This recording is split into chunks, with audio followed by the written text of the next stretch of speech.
Hi there. Can you tell me who you are? I'm Cliff. Cliff, where are you from, Cliff? I'm from Levittown. Levittown. Terrific. And you were at B&B Automotive. Correct.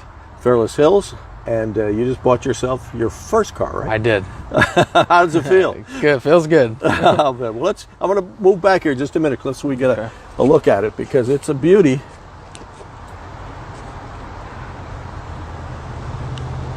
Nice. And tell me, how is it that you happened to come here to B&B to buy your first? My grandparents bought a car here before and recommended me here. Okay, that's great. Your grandfather came in with you today. He did. Walked through the paces. He did. He's not interested in going on camera, but he's... You can put him on. He's very interested in bringing you in here today and getting the job done. Now, I see fire regalia here. Tell me about what you do for a living here. I work in an emergency room. Oh, okay. I'm sorry. I thought it was fire department. I'm a volunteer. Oh, volunteer. Yes. Terrific. Very good. And which hospital do you work? Lower Bucks. Lower Bucks. Terrific. Are you a local graduate here? Pennsbury. Pennsbury. Okay, fantastic. And your first car?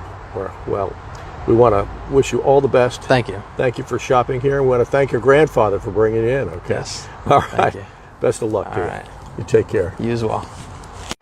One thing I forgot to ask earlier is who was your salesperson? Jose. Jose. And how did he handle things? Very well. He's the only one that can get me approved out of all the dealerships I went to. Oh, that's fantastic. Well, I'm glad I came back to ask you. Yes. Yeah, he's a terrific guy. He is. Yeah, that's great. All right. Would you recommend the dealership to your friends? I would. Good. Okay. Well, you have a good weekend. You too.